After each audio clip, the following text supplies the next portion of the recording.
being accountable. And so like, hey, here's the expectation. Yeah. You know, here's like what's expected. Okay, now I'm going to hold you accountable to what's expected. Yeah. So that's, you know, sometimes that can be scary. People have accountability, you know, for what's, but that's important. This is the Uncommon Success Podcast, where we explore topics about success and dive into the stories of leaders who found success along the way. And success isn't easy. It takes some grit, a little bit of luck, and a whole lot of patience. We know that success comes in many shapes and sizes, and we're exploring them all. So get ready for a journey through the remarkable stories of individuals who face challenges head on and learn many lessons along the way. From business moguls to artists, educators to industry leaders, entrepreneurs to athletes. If it's an uncommon success story, we'll cover it. The Uncommon Success Podcast. Real stories, real people, real success. This episode is brought to you by B-Lane Apparel. If you are a small business, church, school, sports team, or nonprofit organization, then listen up. You need to use B-Lane Apparel for your next custom apparel order. From eye-catching hats to shirts that redefine comfort, they've got it all covered. Quality materials, quality water-based inks, quality service, because you deserve nothing but the best. Get the custom apparel that you need for any activity or event at blane.com. With camps and summer activities coming up, feel free, give them a call. They can give you a custom quote now to meet your needs. 318-383-3283 and place your order. That's blane.com, BEALANE.com. Don't just wear apparel, wear quality. Welcome to episode number 12 of the Uncommon Success Podcast. Yes, hello and welcome to our community. Glad that you are tuning in today. I'm your host, Andy Coats, and I am joined by my wonderful co-host, Brinly Foxall. Yes, I'm so excited to be here. Yeah, It's glad. going to be wonderful. You know, I think we're back in the groove a little bit now. You're going to start showing. You missed last week on me, but you're back in. You've committed to being here. You and your agent said for at least 3 episodes, and then we'll take it from there and see what happens. But I still, even though it's episode number 12, I still take credit for all 12 episodes. Every episode you're going to take the credit for. Yeah, every single one. That sounds about right. Well, before we get too further into the podcast, we do want to introduce our special guest who's joining us today. Hayden Slack is on the show with us. So Hayden, welcome. Yeah, absolutely. Thanks for having me. Yeah.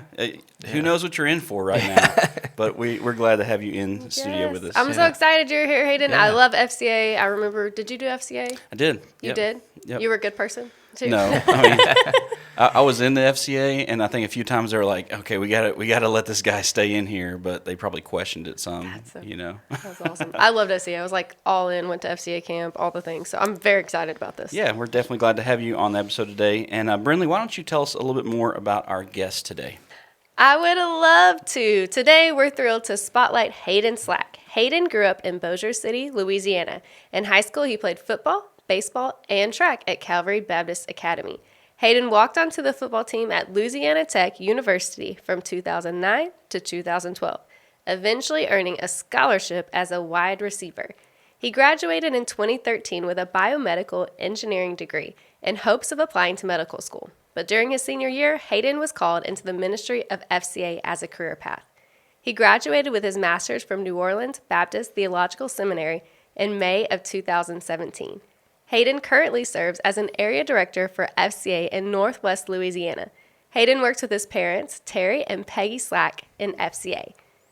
Hayden has been married to his lovely wife, Haley, for almost 3 years. He also competes in endurance events as a hobby.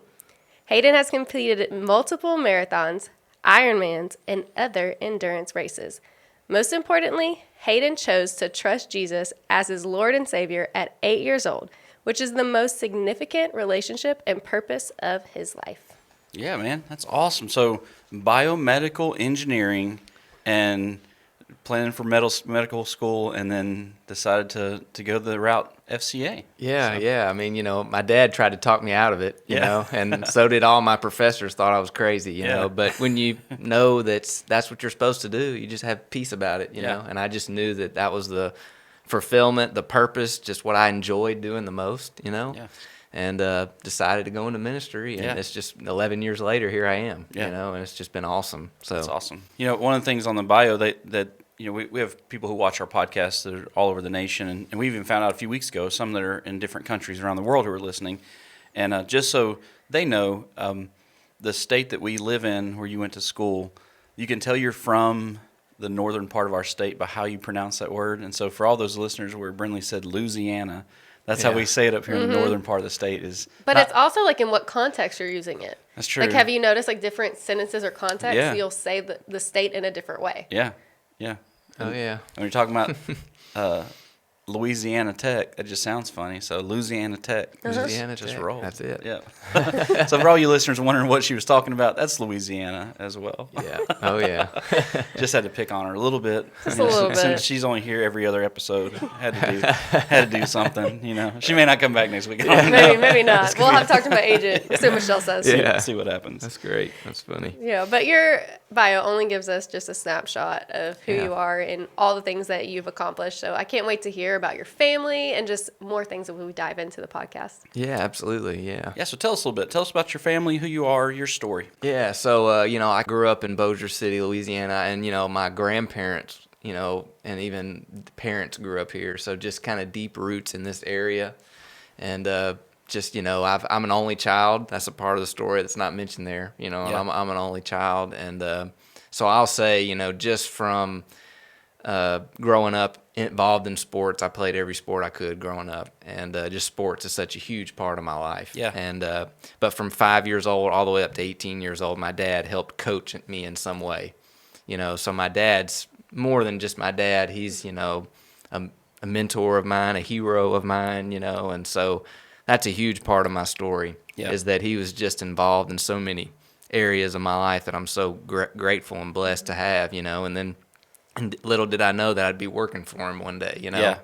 So now I'm doing that. But anyway, so growing up involved with sports, I had the dream of just wanting to play college football. That's from the moment I went to a Saturday college football experience at Louisiana Tech, because, my grandfather and my dad both played there. So I kind of had a love for Louisiana Tech. But going to those games on Saturday morning was just a highlight for me. So, involved in sports, growing up, wanted to play college football. Had the chance in high school to play for Doug Peterson, who is coach for the Jacksonville Jaguars now. Right. And won a Super Bowl with the Philadelphia Eagles. So, just around incredible men in high school and that experience. And so. Yeah, and he was at Calvary for just a short period of time. And you were there during that time. He was there for 4 years. Okay. And it was my 4 years of high school. I mean, I can't imagine a better high school experience, not just athletically, but just preparing me for life, because going into college is a big, scary thing for a lot of people. Yeah. And I feel like Calvary just, prepared me for that step kind of into the real world, and especially a college football locker room and just setting. That's a very, can be a very intimidating new thing. So, anyway, stepped off into college, and I'd just say that growth for me took place so much during that time of my life in college, and really got plugged in, involved with the FCA, really just kind of pushed out of my comfort zone, I'll say, a lot, because I grew up around my dad doing FCA ministry, my whole life, and loved it, loved, but I never thought I could do that. I just saw him do it, and I just was more of a reserved, quiet person.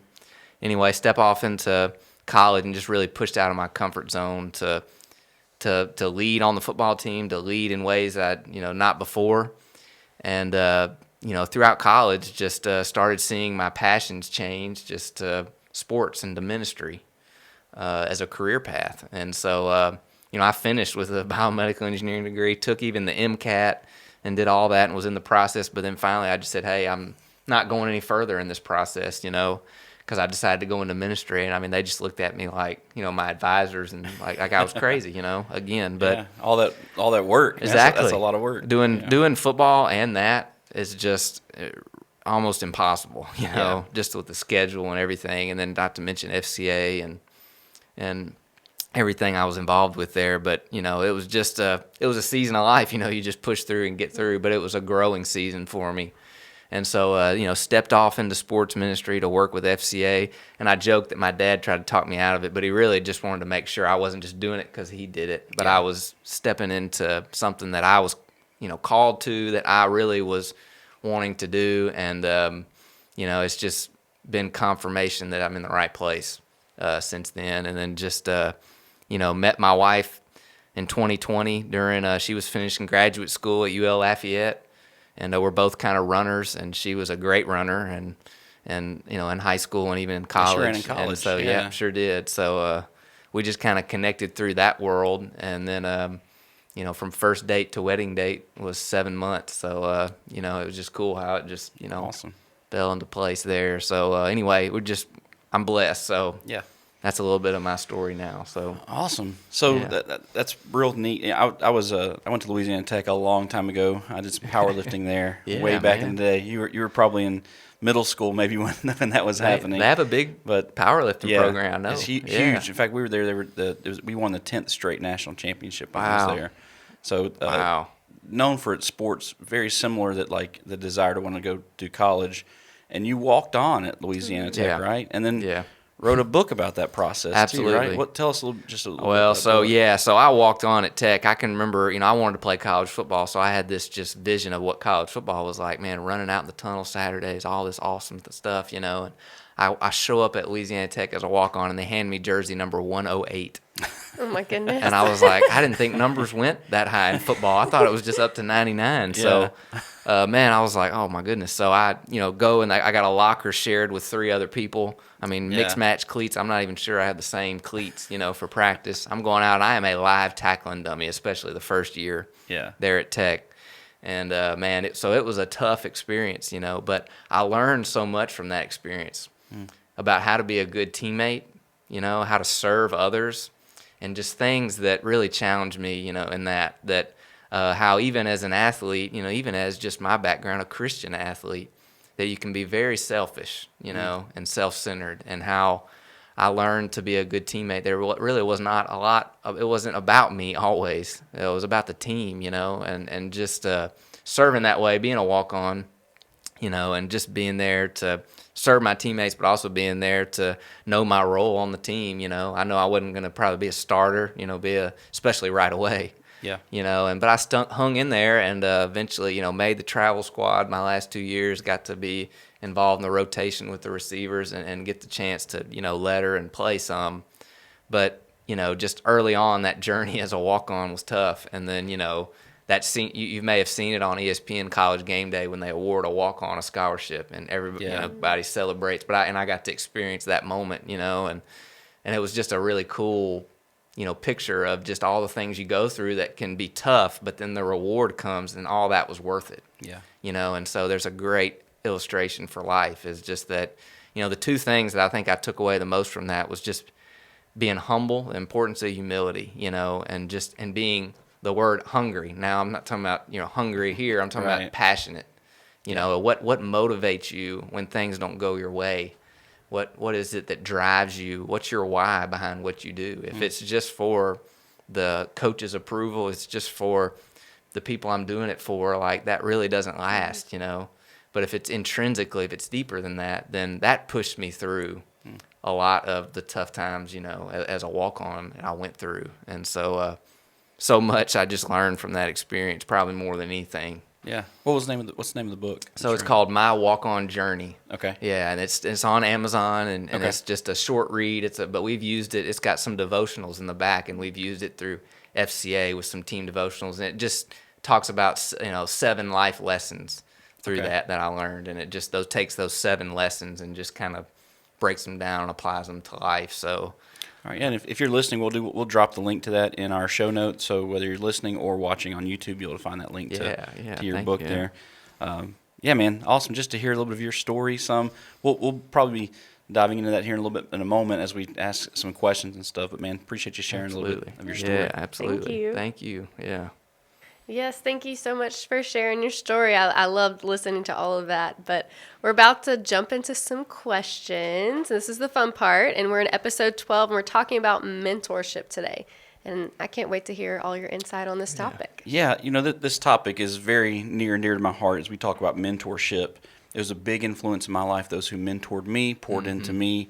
I know that a little bit from your story, so we're definitely excited to hear just your insight a little bit as you share in your journey some. So feel free to mix in your story as we ask these questions. So Brinly, why don't you kick us off with the first question? Yes, I get to kick it off. All right. What is mentorship and why do you think it matters?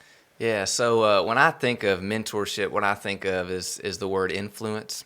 Yeah. And FCA, that's kind of the key word for FCA is influence. And all of us have influence, in the positive or negative way, direction. And so with mentorship, I can think about the people that have influenced my life, poured themselves into me. And if it wasn't for that, I don't know where I'd be today. And so it's crucial, for me in my life. But it's also why it matters is that we're foolish to think we can do this life alone. Yeah. That we can make decisions. I think about the picture of a shepherd and sheep. The shepherd protects the sheep from harm, but also, guides them in the right path because they're, not very smart on their own.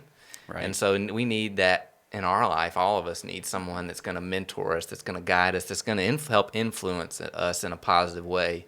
And so, I think, mentorship, it's crucial. It's huge that we all have that. And I can think in my life, again, I don't know where I'd be without that. People in my life who've helped protect me from making a wrong decision, but also give me wisdom, and when making decisions. Yeah, let's talk about that some. How has mentorship in your own journey, how has that impacted you personally and professionally? We've heard a little bit of your story of the professional shift. So how has mentorship played a big role in that journey for you? Yeah, I mean, so, like I mentioned my dad earlier, but my dad is the biggest mentor in my life, and I can tell you, I'll say this real quick, that just with that, is that with FCA ministry, we go in all the schools.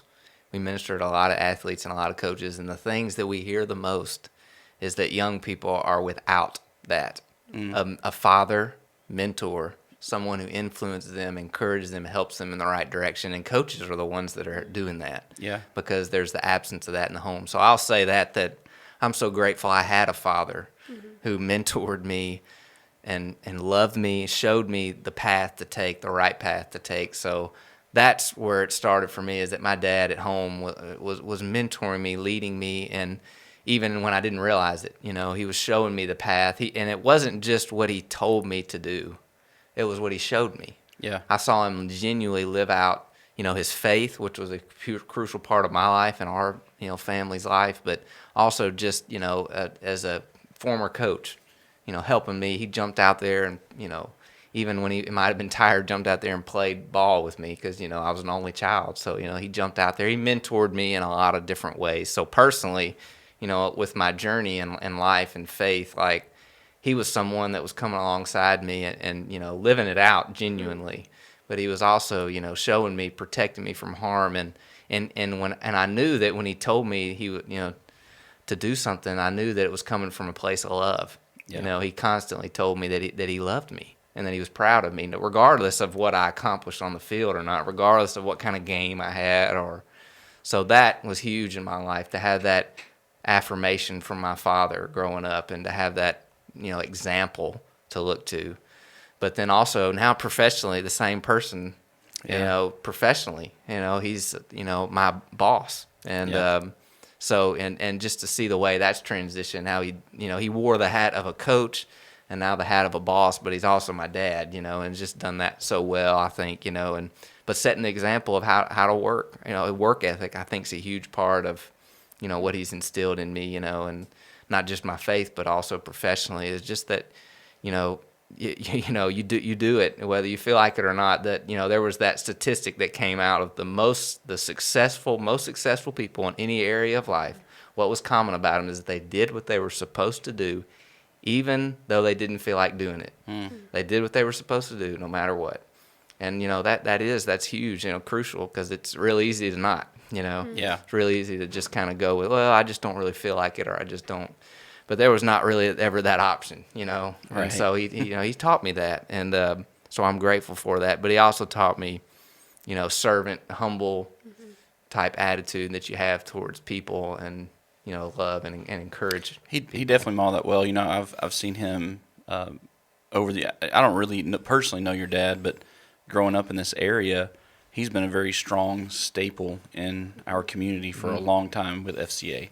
Even I can remember back in middle school him being at events, and so having him personally there for you, and even professionally, that's pretty powerful. Absolutely, yeah. I'm just so grateful, and I was around a lot of those events, I wasn't left with a babysitter most of the time. I was thrown in the middle of those, getting to see those FCA events, getting to see not only him, but also got to see a lot of those athletes I looked up to, and then them talk about their faith, talk about things important in their life. So that influence was not even happening, through my dad, but it was also happening me being around FCA. Yeah. So it was really cool. And I'm blessed just to have grown up in the environment that I did.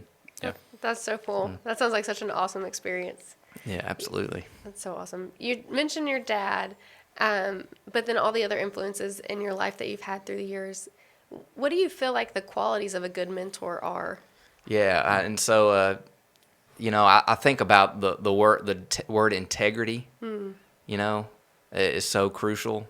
Being the same. That means being the same person in private and in public. That you say. I always used to think of that this is just an example that if I was in the locker room as a football player versus if I was in church on Sunday.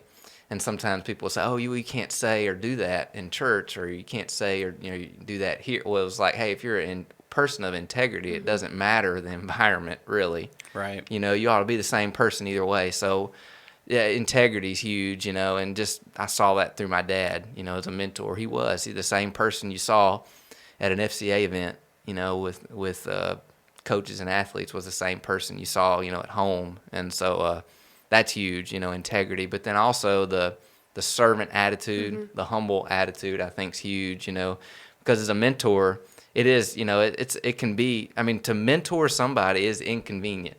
Yeah, it can be if to someone's schedule, to someone's, but because you're pouring yourself into someone else. Yeah, there's plenty of things. If you have the value of being a mentor, that it matters like that, then. You have plenty of things you can be doing. Yes. So then to take the time to pour in, it is. It's an unselfish thing. It really is, And so I think that's a huge part of it is that the humility and to realize to serve other people in that way. So, what would you say? So when you think about mentors, what do you think is the best approach for someone? Maybe someone listening on our podcast. You were very fortunate to have a father who was the coach and the dad and the great example in his career, but maybe someone who they're looking for a mentor. What would be some advice you might give to them? Yeah, absolutely. Yeah, I didn't really have much choice, right, with my dad being my mentor, right. But yeah, so I mean, I think you get in and first of all, you hang around people that you want to be like. Yeah. Who your circle of influence. Now, it's not saying that you don't hang out with others, but your tight group is a person that's going in the same direction you're going. So people you look up to, be around that person. But then also reach out because, sure, the mentor could initiate that relationship, but I may not know if that person is being mentored by somebody. So they've got to be willing to say, hey. I want you to mentor me, or I want you to help encourage me. It doesn't have to be that as formal to say, hey, mentor me, but hey, I want to spend some time with you to get to know how you're doing things, how you're leading your family, how you're leading your career path, all that. And so I think it is, you make yourself available. Yeah. First, because if you want to be mentored, you got to, you make yourself available, but sometimes you have to take the initiative. I think that's usually what it is, that if you desire and want to grow in that way, then, you need to reach out. Yeah, So, I feel like a lot of times people wait for someone to say, hey, I want to mentor you. Yeah. And really, that's probably less received. Right. If someone just says, I want to mentor you, it's like, well, yeah, who are they you? may not want. Yeah, exactly. Yeah. Where, I've always found in my own journey when someone who is hungry for being mentored, I'm way more likely as a person to say, if they come and say, hey, I'd love to learn from you, and all that, I'm more willing to give up time if they're wanting it than me saying, how can I, so from an initiation standpoint, you think that falls more on the person who's seeking the guidance. And I think so, yeah. But again, it's just the getting around those people, and you may not just walk up to a random person and say, hey, you be my mentor, Right. You do want to choose that person wisely, yeah, and who is mentoring you. And so, getting around people that, you look up to, you see yourself aspiring to be. Yeah. And then, and also you can think of it this way, because not only should everyone have a mentor, but you should probably be mentoring someone else. Yeah. And especially when you get, even it doesn't have to be a certain age that you say, okay, now it's my time it's any time, Yeah.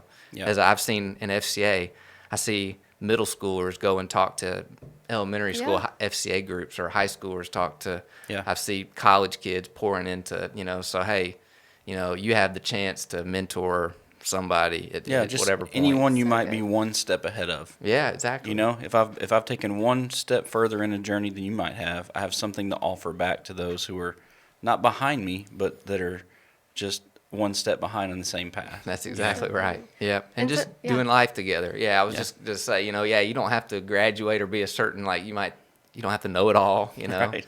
But just being able to encourage somebody, that's a little step behind. Yeah. And sometimes the concept, being in student ministry, and we talk about mentorship, the concept of mentorship can be hard for people to comprehend. Like, what does that actually look like in real life? So tell us a little bit about your relationships and just how that really looks in the day-to-day. Yeah, absolutely. Well, so, the thing with my dad is, each week meeting, being accountable. And so, like, hey, here's the expectation. Yeah. Here's like what's expected. Okay, now I'm going to hold you accountable to what's expected. Yeah. So that's, sometimes that can be scary. People have accountability, for what's, but that's important. That's Yeah. crucial in mentorship. It's not like just, hey, hang around me and watch me do a few things. But, it's so with FCA, and, I can maybe mention this later, but I'll mention a little bit of this now. But FCA has a curriculum with discipleship, which is basically mentorship of engage, equip, and empower. So engage the relationship, then equipping them to do what they're supposed to do, and then empowering them. Hey, I'm going and sending you out to do it. So, that's what we see with when FCA in our certain context, but the expectation and then the accountability part, I think, are two big parts of what that looks like, and being one-on-one with that person. And it's not just me watching him do things. There's times where he turns and says, okay, now you do, and I'll watch, And so that part of it is huge, to actually be mentored means that you're learning and you're doing what you're being taught, and putting it in practice. So if, I think that kind of opens up for even a further discussion. Let's say someone maybe they're a little hesitant right now, that they feel like they have a lot to offer to other people. What would you say are kind of the responsibilities of that mentor? Like, if they're going to pour into someone, you mentioned the accountability and things like that, but if I'm just a ordinary person who I want to mentor someone, what are those responsibilities that I have to that person that I'm going to pour into? Yeah, I think, it's just making yourself available. Like, it doesn't have to be this, overwhelming formal thing even. Yeah. But doing life with. A lot of times I can remember growing up, I was being mentored by my dad and didn't realize it because we were just doing life together. Yeah. And just sometimes that just happens organically, when you just do life with somebody. And so, that's, just going fishing, going a sporting event, doing things together. And a lot of that was happening that way. So it doesn't have to be like, oh, well, I don't know if I can do that because I'm not maybe as smart as I need to be or whatever, but it's not that. So the responsibilities, I would say, making yourself available, but then, in building a relationship with somebody. Yeah. A lot of that has to, and along the way, things come up like, hey, here's my journey, and here's some things I've learned, or here's some things maybe I can see, in you that could help encourage you. That's another part of a mentor. It's a huge responsibility is, having someone in your life that tells you what you need to hear, not what you just want to hear. Yeah. So having somebody that's maybe able to be honest with you. So even if you're listening to the podcast, knowing that being that mentor isn't something that's an impossible thing to do or some overwhelming, job description that comes along with it. You laid it out pretty simple. Really, if you can give time and be honest, you're qualified to mentor someone. Absolutely. So if I can just give time to people and be honest and be real with them, then that the other stuff comes out. It does. The life experience and stuff. I love that. Absolutely. That's good. And Leslie, you have the chance of working with a lot of coaches and athletes, and I'm sure there's a lot of similarities between being a mentor and being a coach. Can you talk to us a little bit about that? Yeah, coaches I'll say this, coaches have poured into my life. That's another part of my story is that coaches, they play such a huge role in our future generation. I see it all the time, and they pour out and give so much. And so I'm, grateful to get to serve coaches through FCA. But the word coach, do you know where the word coach came from? No. So in the 1600s, a stagecoach took people of importance from where they are to where they need to go. So that's where the word coach comes from. Okay. Because a coach takes someone from where they are to where they need to go. And that's what a coach does. That's I love so that. cool. So yeah. That's So awesome. with FCA, we have the heart just to serve coaches. Not many people walk into a coach's office and say, "Coach, how can I serve you?" Yeah. It's like, "Coach, why isn't my son playing?" Or, "Coach, what's, well, why did you make that call?" Or whatever. Yeah. So Often a very thankless job. right, Yeah. absolutely. And so with coaches, we're just there to serve them, help equip them to help lead their team with the issues that they might face off the field. Build character in their players. Again, they have great influence, so using that influence in a positive way. So a coach and a mentor, man, hand in hand. You could call a mentor a coach. I mean, to say a life coach, have, someone that just kind of encourage you that way. So a coach, I think that's a cool illustration and picture of a coach, that what they are and what they do is they help take that person to where they need to go, or want to go. Yeah. Now, you've probably had quite a few coaches who've poured into you and mentors who've poured into you, especially just you've been in a good proximity over the years with your dad. But let's talk about maybe some misconceptions people might have when it comes to being a mentor.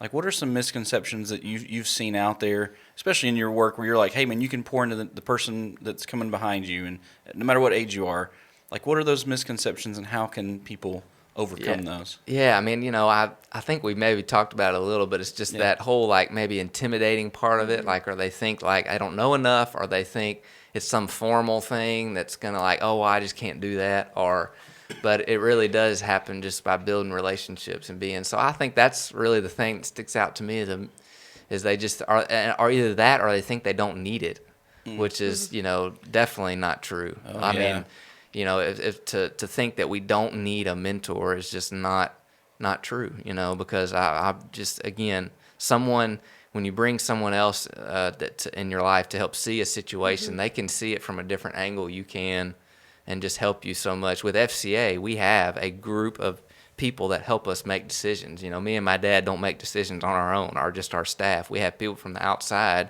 that are a group that help us, pray together just for us and to seek what's the right thing to do. Yeah. And so, the misconception of either just thinking you don't need it or thinking that it's just kind of overwhelming, scary, intimidating, and it's just really not. It's a blessing. It's a joy to be in that relationship have a mentor and then mentor somebody.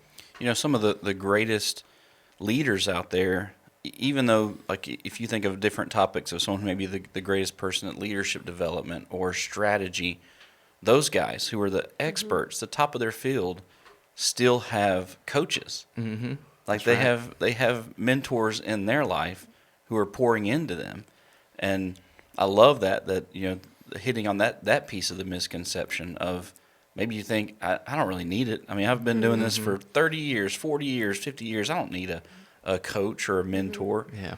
But some of the greatest of all time in athletics, business, whatever, they have those people who are pouring into them. Yeah. So I love that. I think that's a very helpful piece. Yeah, absolutely. I mean, yeah, it is crucial. I think that's just part of it, that we do need that, need to have someone else that's gonna, iron sharpens iron, and just having that person to help encourage us that way. So we never outgrow it. We never get too big or too famous or too successful or any of that. Yeah, exactly. So shifting gears just a little bit, since we're a business and leadership podcast, taking this to organizations, what would be your advice on how organizations can create effective mentorship programs that foster growth and development with their employees? Yeah, I mean, so I think that, for those that have maybe been in the organization for a certain amount of time, reaching back to those who are maybe new, and just that's a part of the built-in structure of your organization. I would think that's, crucial and huge. Just the way it should be, I think about my time playing football at Louisiana Tech. When you got to be a junior, a senior, you were pouring into those that are coming in, because it also builds a strong team. when you do that, because it's not like, oh, it's me and I'm trying to win my spot over this guy coming in. It's like, no, I'm bringing him in, and together we're going to be better together. It's kind of cool. I think about this word compete in FCA, the competition, compete. That word literally means to come together. That's what the word compete literally means. So sometimes competition, we have this like, I'm going to put you down so I can build myself up. Right. That's the way the world may kind of view it. But competition truly is that we both are coming together, and it's going to bring out the best in us. So with mentorship, I can think of that is that it's bringing a organization together, a group together, and all working alongside each other. And so, having that mindset of that, everybody has someone to mentor. Everyone's being, mentored in some way. So, yeah, I think for organizations that it's real easy to just get in the flow of do your job, right, clock in, clock out, yeah, and then do whatever we're trying to accomplish, and then we'll repeat the next day. yeah, And especially for a lot of organizations, it can become very stale because you get into a rhythm of just we know we do this, and then it accomplishes this. But most people. Statistics show that people don't feel connected or as part of a team within the company they work for. Yeah. We see that a lot in healthy things like churches or nonprofit organizations that you almost have to have that community in order for it to thrive. absolutely. But in a lot of businesses, it's like we're going to pay you money to do a job, Yeah, and you lose that community where when you see mentorship happening in organizations, revenue shoots through the roof. yeah, yeah. Because somebody's pouring back. The system of mentorship works.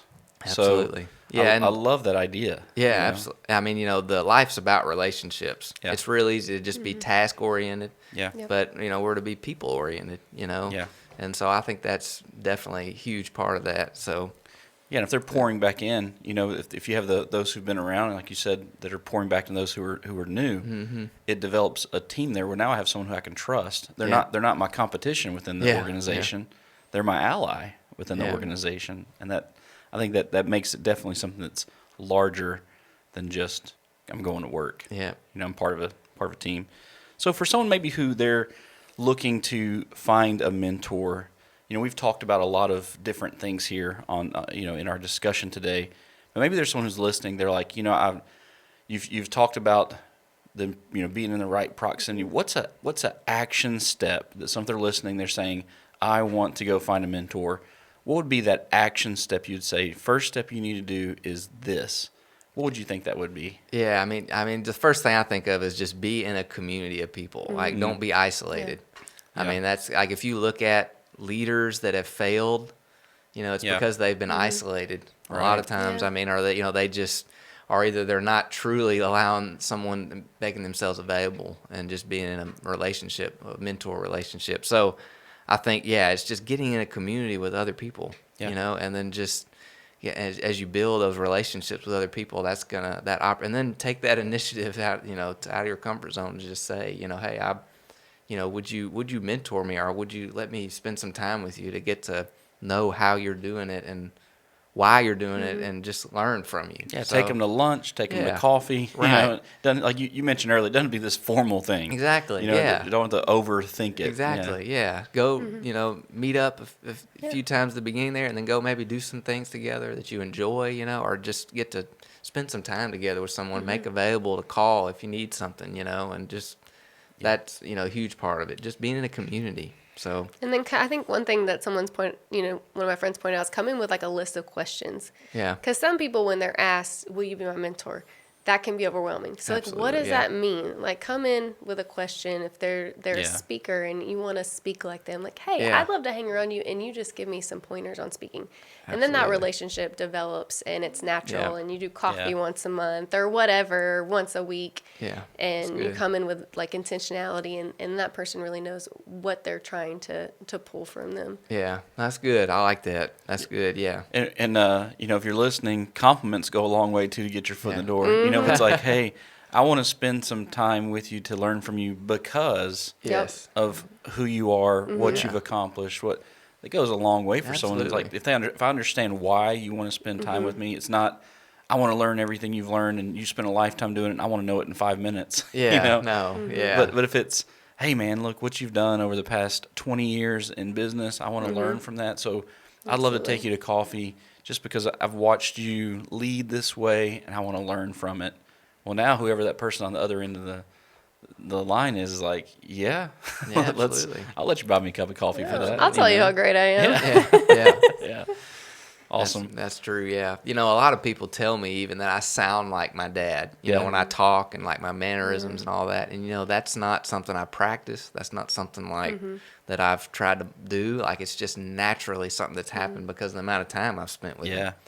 And so, like, you're to leave an impression and, talk about a legacy. I mean, my grandfather just recently passed away, and one of his memory verses I've kind of put to memory, and scripture is important to us. But just leaving a legacy like that, just like from him to my dad and then now to me, like but you leave, generations of impact. Yeah. When you're mentoring somebody. Yeah. It lives on beyond you. If you want to do your work and it just to be about you and just that moment, sure. But I mean, wouldn't it be greater to make an impact beyond yourself, And that's what mentorship is making a lasting impact, legacy, and pouring your life into somebody else. Yeah. So I love it, man. I appreciate you sharing a little bit of your journey, but also even just talking through those questions.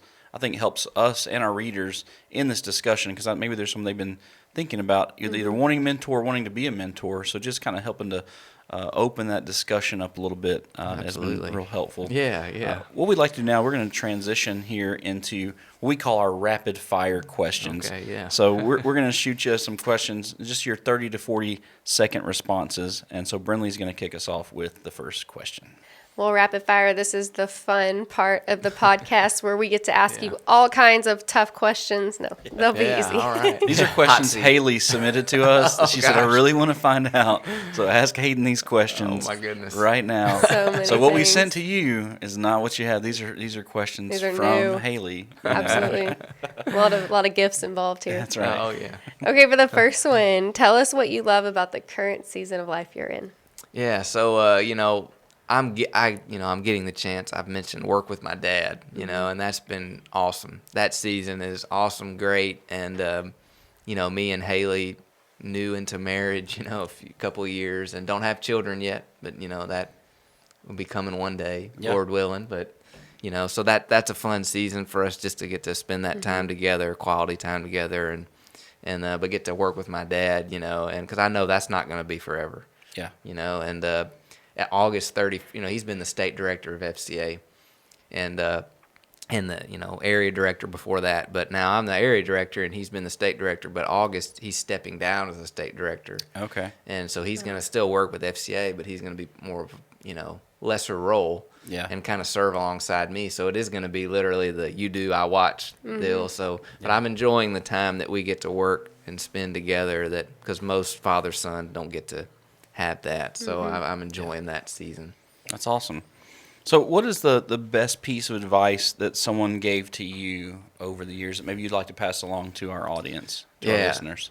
So, I think it probably applies to what we're talking about today with mentorship, but the quote that nobody cares what you know until they know that you care. Yeah. Like you can tell all the great things of what to do and what you should do, but if they don't know that you care about them, and that relationship's being built, then it's really not going to fall on. It's going to fall on deaf ears. Yeah, I see that with the young, kids, kind of this generation of kids that, and the older generation was the coach would say, "Go do this," and they'd run through a brick wall no matter what. That authority was just. But now it's more of they need to know the why behind it. Need to have that relationship built.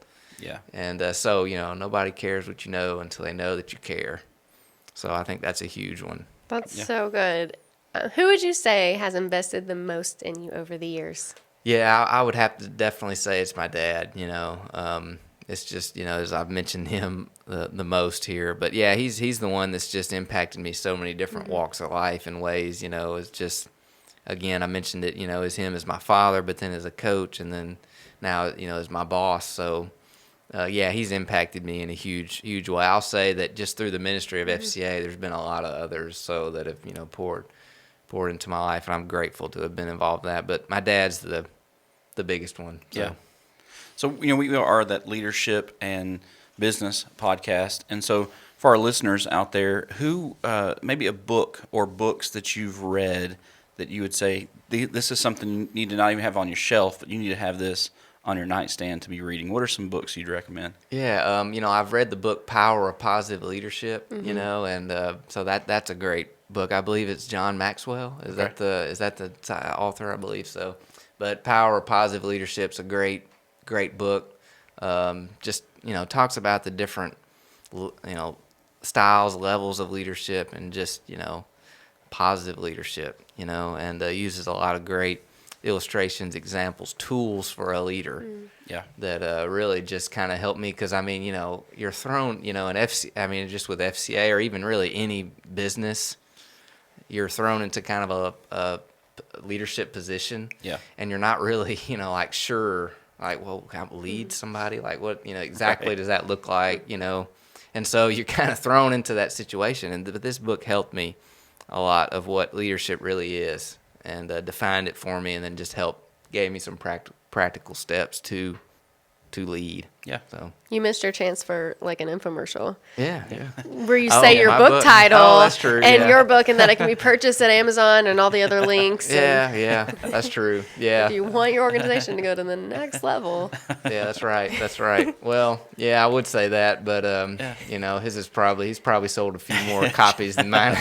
Start with that one. Yours is next. That's right. If you want to, if you want to bundle, if you don't want to read a very thick book, you can start with mine. And if you want to, it's got some pictures in it. But if you want to, see, there you go. So, but if you, his is definitely good stuff. So That's good. Awesome. So you've written a book. You're the area director for FCA. When you're thinking about your future, what would you say is next for you, or some goals that you're targeting? Yeah. So with FCA, I desire to, I want to hire more staff here. That's kind of my, we serve 85, 90 schools in our area: Caddo, Bossier, DeSoto, Webster, Red River Parish. That's what we serve with FCA. And so, it's me, my dad, and we do have two other staff, Bill McConaughey and Amanda Jennings, who help serve. And but I'd love to see a couple more, come on staff to maybe help serve each parish. So growing our staff, and because, there's plenty of opportunity out there. With that many schools, you can imagine how many coaches, how many teams. That's not even to mention community ministry, like travel ball, like that's exploded. That's so big, way bigger. There's statistics in in the future that could be the only sports is just outside of school campus. I don't know, but it's just there was a statistic that 77 million adolescents play sports, in America, and 7 million are on the campus. So that's that many more is off campus, like t-ball, golf leagues, cheer, clubs, and just like you can think volleyball, travel teams, baseball, softball, flag football, like even gone to 7-on-7 teams, with high school that play around. So I'd love to, we'd love to have some, reach into that world more, and then also, school campus, so we still always reach out to, and so. Do you guys go to like the games and the stuff like that? We do, yeah. We're at games and just to be there for the team, the coach, and also to be able to know what's going on in the coach's life, how the games are going, and just to be around, and the ministry of presence is so huge for us, just to be there, be available, and so so we go to games and we go to practices, we go to school campus to see the coach, and. So we're around a lot of that happens. There's an opportunity every weekend that we hear about almost, of like, wrestling tournaments in town, and our volleyball. This coming weekend we're helping with a volleyball tournament. That's a group out of Dallas. They're going to have the whole Shreveport Convention Center and several other locations around the town. Wow. So that shows you how many volleyball teams there will be here. It's just crazy. And so anyway, so they're just. I guess for that is just to grow our staff and, reach more. My dad started with FCA. There was 2 people on staff with FCA in Louisiana, and now there's like, almost 40. Wow. And so, just to see the growth there, and then just the potential for even more growth. Like, so that's kind of what we're desiring to do and wanting to do. That's awesome. So maybe if you're listening to this today and you're like, hey, I've felt a call to that, reach out to Hayden. I'm sure he'd love to have a conversation with you. If you're in the Arklatex area, I imagine he can meet up with you sometime and talk about what your journey was, feeling that call and taking the step. So if you are listening and that'd be something you'd be interested in, I'd say definitely reach out and see what maybe the Lord does through that. Absolutely. And well, man, we appreciate your time today, just talking about mentorship and the example that many generations have poured into you. I think it's great counsel and advice to our audience. So thank you for sharing that. I think it was a wonderful episode that we had today. Yeah, it was so good. Thank you so much for coming and sharing all your insights and spending time with us. It was a great episode.